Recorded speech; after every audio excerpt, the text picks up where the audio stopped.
Another young black boy has been stabbed to death on the streets of the UK.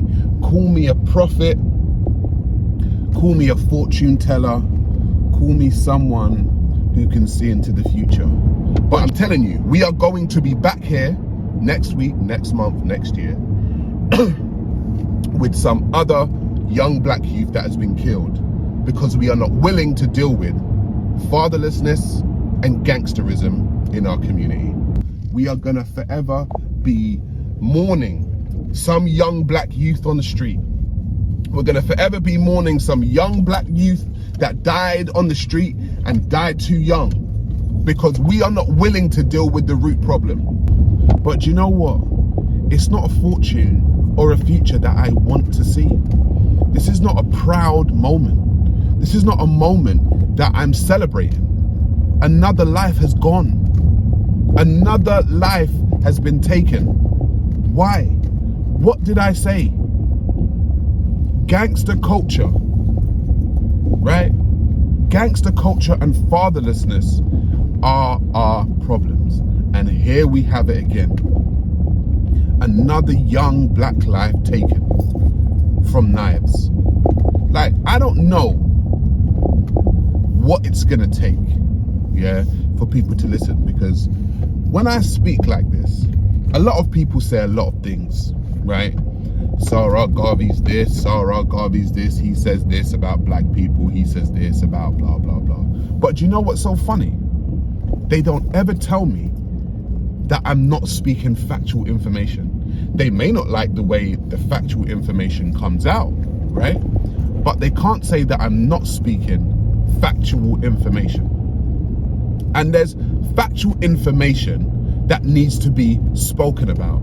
And what it is that there is an epidemic of fatherlessness and gang culture within the quote unquote black community, okay? It just needs to be said. Someone's got to speak about it, right? And if you don't, then you're not dealing with the root problem. You're dealing with the surface. And people say, oh, you know what? Listen, let's go out and march and let's go out and do all these things. And it's just like, okay, fine. Cool, go for it. Who are you marching against? Who are we marching against this time, guys? I'm just asking, who are we marching against this time? Are we marching against the father of the child, of the guy that stabbed? Are we marching against the mother? Are we marching against the culture? Who are we marching against? You see, so many black people in these days and times, they only march, they only have vim, they only have something to say when somebody from outside of black people do something to black people. Oh, if someone from outside of black people do something to black people, oh, they've got a million things to say. But you know what's funny, right? I said it before. Outside of black people, we expect to some degree that people that aren't like us don't like us to some degree. You know, it varies in degrees. Some people, you know, say, oh my God, I can't go anywhere, everyone hates me. And then some people are like, you know what, I kind of expect racism to raise its head at some point in time. Do you know what I mean? I'm a black male. I expect racism to raise its head at some point in time. I speak and interact with a lot of different people who aren't black. I expect racism at some point in time. You know, I'm not looking around the corner for it, but if it raises its head, I'm like, oh, there it is. Yep, there it is. You know? But imagine expecting or knowing it's gonna raise its head outside of your group, but then coming home to your group and having hate there as well. It's like coming home into your own house and all of your siblings hate you. Now you stepped out the house and you've got a war and a battle to fight outside the house. But then you step into your house and you've just fought the war outside. Then you step inside and you've got to fight another war. Who wants to do that? Who wants to do that? Black people do. Because black people have got this thing. They hate themselves. I'm just going to say it. Black people hate other black people. They hate them with a passion. To be killing each other like this, so willy-nilly, black people gotta hate each other with a passion, bro. No other people kill each other at these types of rates per capita.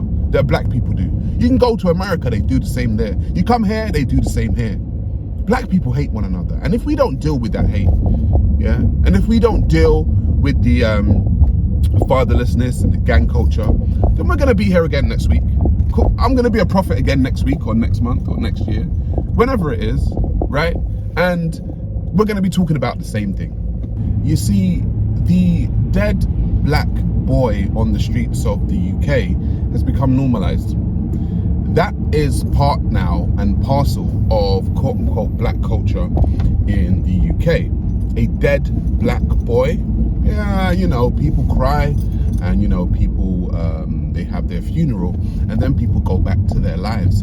And it's very interesting that this has become normalized, because when something abnormal becomes normalized to your quote unquote culture, what happens is when somebody speaks out about it and speaks to the root cause, like myself, what happens is that what I find is that I get attacked for speaking about this abnormal behavior. I get attacked for speaking out and I get called, oh, not down or coon or Uncle Tom or whatever. But the behavior is abnormal. But abnormal behavior normally comes from abnormal social circles, abnormal society, abnormal interaction, abnormal parenting, abnormal music. Abnormality is not grown in a vacuum. It doesn't just spring up out of nowhere. Abnormality comes from somewhere. But what keeps happening again and again is that black people don't want to deal with the abnormality. They don't want to deal with it, okay?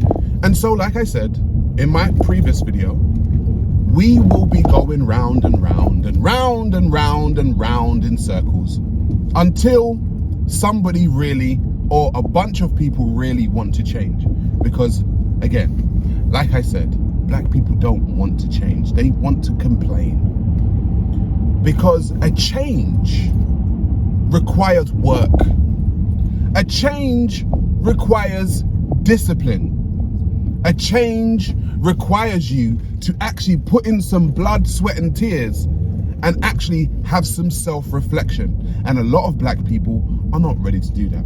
A lot of black people after this funeral, unfortunately, will go back to the exact same behaviors. The exact same behaviors that keep fathers out of the home. The exact same behaviors that keep debauchery within our music. The exact same behaviors that keep gangsterism within the music being consumed. They will go back to the exact same thing. So it's got to the point for me where the complaints are falling on deaf ears. The complaining about this stuff doesn't make any sense, which is why I'm actually not complaining anymore. I'm saying, look, it's part and parcel of the culture. And if you want to change, you are going to have to work at it. You are going to have to change your mind. You are going to have to change your behaviors. Are black people willing to do that?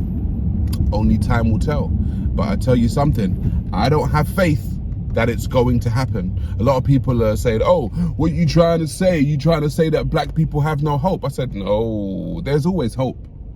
There's always hope. But I tell you something that a lot of black people are not gonna like.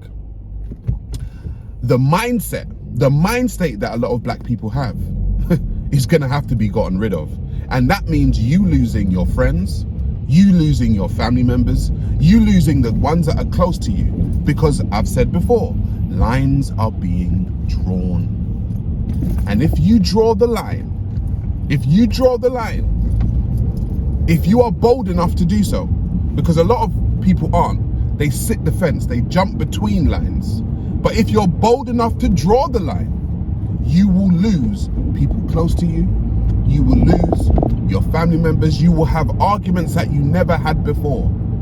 And a lot of that is grueling and taxing upon people. A lot of people don't want to deal with it. So a lot of people flip between this, oh yeah, I'm about black people doing better, but I'm really not about changing the behavior of myself or the people that are around me. And so, like I said, we will continue to do this dance once more, twice more, thrice more, and 100 times more until that is going to happen.